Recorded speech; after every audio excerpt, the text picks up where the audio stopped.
이클립스라고 하는 거에서 새로 프로젝트를 만들었고요. 그 안에 클래스, 실행하기 위한 클래스, 실행하기 위한 클래스냐 그냥 클래스냐를 좀 구분해서 생각하시는 게 좋아요. 근데 실행하기 위한 클래스를 처음에 만들었는데 근데 그 안에 패키지라고 하는 걸 지정했어요. 이 패키지는 이렇게 가방하고 같아요. 그래서 생활용품 들어가 있는 거, 자 음식 들어가 있는 거 이런 식으로 딱 나눠가지고 여행 갈 때 들고 가면 어떻게 돼? 내가 필요한 것들을 찾기가 훨씬 편하겠죠, 그죠? 그래서 이렇게 잘 분류해서 넣는 거예요. 그러니까 우리가 파일을 만들 때 파일을 폴더별로 나눠서 이렇게 넣잖아요. 똑같은 개념입니다. 그게 패키지라고 하는 거예요. 그래서 패키지의 이름을 이렇게 좀 길게 쓴 이유는 뭐냐면 이 패키지 이름이 다른 사람이 만든 거를 갖다 놨을 때 혼동되면 안 되잖아요. 그러니까 고유한 이름을 하나 붙이기 위한 거예요. 그래서 org.techtown.hello 뭐 이렇게 해놓고 그 안에 hello.java라고 하는 파일을 만드는 것과 같다. 자, 이거를 패키지라고 한다. 자, 그러면 이 패키지라고 하는 폴더 안에 넣으면 이 자바 소스 파일에도 패키지라고 해서 그 폴더 이름과 똑같은 게 이렇게 명시가 돼야 돼요. 그건 나중에 우리가 차차 보면 잘 알 수 있게 됩니다. 그럼 거기까지 이해한 상태에서 자, 한 줄 한번 입력해 볼게요. 자, 여기에 보면 자, 여기 퍼블릭 클래스로 시작하는데 보면 중괄호가 있죠. 자, 여기 갖다 대면 아래쪽에 자동으로 표시가 돼요. 여기 한 쌍으로 움직입니다. 중괄호는 항상 시작 중괄호가 있으면 끝 중괄호가 있는 거고요.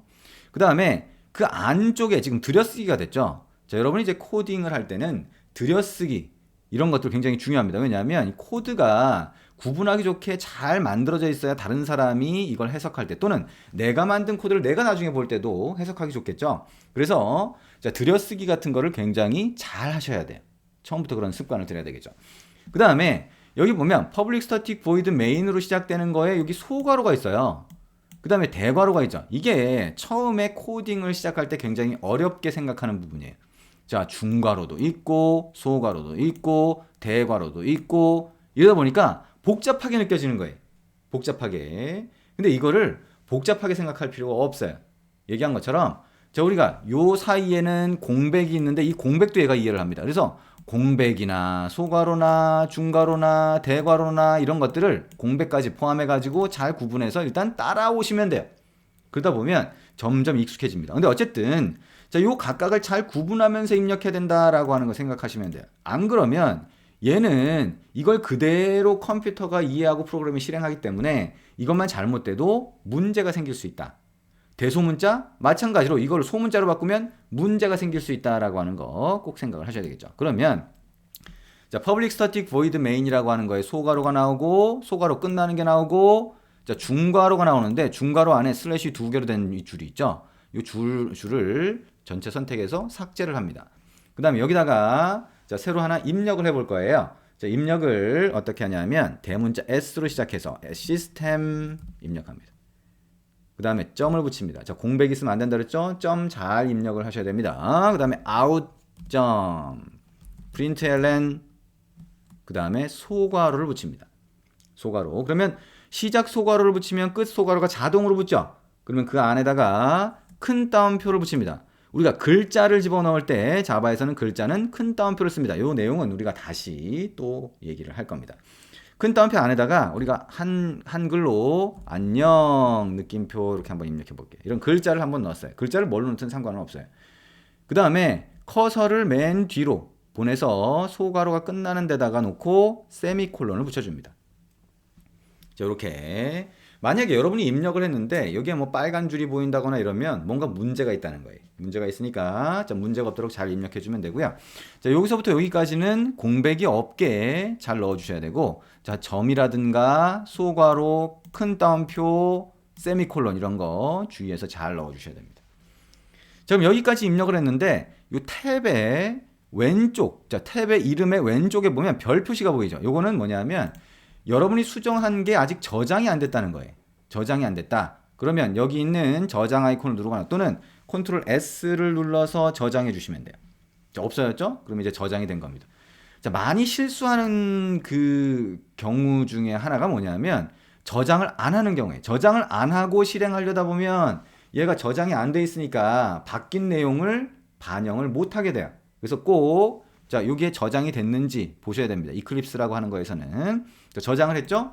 그러면 이 전체가 아직 이해는 안 됐지만 일단 한 줄을 입력을 했어요. 이 한 줄이 뭘 의미하는지도 모르지만 일단 입력을 하시면 됩니다. 자, 입력을 했고요. 자, 이제 실행을 해볼 거예요. 자, 우리가 지금 만든 거는, 자, 수정을 한 거는 hello.java라고 하는 자바 소스 파일입니다. 소스 파일이고요. 그 자바 소스 파일이 여기에 있는 겁니다. 왼쪽에 보면 이걸 선택을 하고 오른쪽 마우스 버튼 눌러서 보면 run as라고 하는 게 있어요. run as 그 다음에 java application 자 요거를 클릭해 봅니다. 자, 그러면 아래쪽에 뭔가 변화가 일어났죠? 자, 아래쪽에 보면 자, 여기에 콘솔이라고 하는 탭이 보이고요. 여기에 안녕이라고 하는 글자가 찍힌 거를 볼 수가 있습니다. 자, 이게 뭘 한 거냐면 자, 우리가 아까 여기서 요걸 선택하고 오른쪽 마우스 버튼 눌러서 자, 여기는 안 보이지만 run as java application 이렇게 한 건데요. run as java application 메뉴를 누르게 되면 얘가 이 소스 파일을 아까 뭐라 그랬어요? 컴퓨터가 알아먹을 수 있는 코드로 컴파일을 하고요. 그 다음에 실행까지 얘가 알아서 해준 겁니다. 안녕이라고 하는 글자가 그래서 출력이 된 거죠.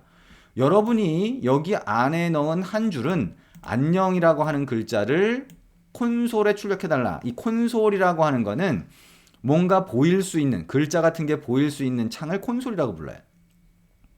자, 그래서 거기다가 안녕이라고 하는 글자를 출력한 거죠. 출력은 뭐예요? 뿌려주는 걸 얘기하는 겁니다. 보여달라, 표시해달라 이런 의미가 됩니다. 자, 여기까지 해서 자, 여러분이 이제 자바 소스 코드를 입력해 본 거예요. 그죠? 근데 이클립스라고 하는 것도 자동으로 뭔가 이렇게 만들어줬죠. 그죠? 자동으로 만들어주고 그 중에 일부에다가 이렇게 넣은 거예요. 자, 안드로이드 스튜디오라고 하는 것도 얘가 자동으로 많이 뭘 만들어줘요. 거기를 필요한 부분을 우리가 수정을 하는 겁니다. 그 이유는 그게 훨씬 편하기 때문이에요. 여러분이 아래 한글이나 워드 같은 걸 만들 때도 거기에 필요한 문서를 자동으로 하나 만들어줬기 때문에 그 안에 글자만 넣고 저장을 하면 그게 그대로 나중에 다시 문서로 볼 수가 있는 거예요. 그것처럼 자, 자동으로 필요한 것들을 만들어줬는데 그거에 위한 틀 같은 게 이렇게 만들어진 거죠. 그래서 이거는 우리가 차차 이해를 해나갈 겁니다. 하나씩 알아나갈 거고요. 중요한 건 어쨌든 이클립스라고 하는 걸 이용해서 표준 자바로도 우리가 코드를 뭔가 입력을 했고 실행이 됐구나 라고 하는 거를 알 수 있다는 거죠. 자, 이제 여러분이 자바 개발자가 되신 겁니다. 그죠? 뭔가 실행이 된 거예요. 자, 아까 여기서 얘기한 대로 이 코드 한 줄을 입력하는 것도 좀 버거운 분들이 있을 거예요. 왜냐면 굉장히 생소하니까. 근데 어쨌든 잘 따라하면서 대소문자 구분하고 점 구분하고 공백 안 들어가게 하고 소괄호 그 다음에 세미콜론 주의하면서 입력을 하면 어쨌든 실행되는 것까지는 따라하실 수가 있을 겁니다.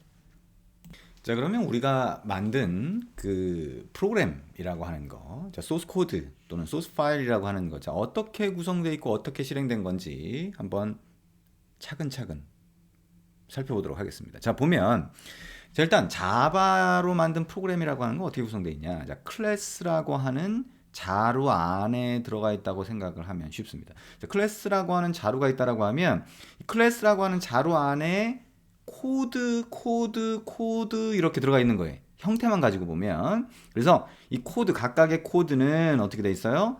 자, 코드에 이름이 있고 소괄호가 있고 중괄호가 있고 그 안에 다시 코드가 들어가는데 각각의 줄 뒤에는 세미콜론이 붙어 있어요. 이렇게. 자, 여기 일반적인 형태예요. 일반적인 형태. 이 형태가 다 똑같진 않지만 자, 요런 형태가 굉장히 일반적이다라고 하는 거. 그러다 보니 중괄호가 여기도 있고 여기도 있고 여기도 있고 이런 상황들이 되겠죠. 근데 어쨌든 클래스라고 하는 자루를 중괄호로 묶게 되는데 이것도 이 클래스라고 하는 자루 중괄호 안에 자, 이런 것들이 들어가 있다. 우리가 나중에 요게 뭔지를 알 수 있는데요. 우리가 함수라고 하는 게 이렇게 표현인데요. 그래서 클래스 안에 함수가 들어가 있는 구조가 가장 기본적인 구조다라고 생각을 하시면 되겠죠. 자, 그러면 우리가 만든 hello.java라고 하는 파일이 어떻게 되어 있어요? 자, 클래스라는 자루의 이름이 뭐다? hello다. h 대문자고요. 자, 이 클래스라고 하는 거의 이름은 보통 대문자로 입력을 해요. 그래서 hello다.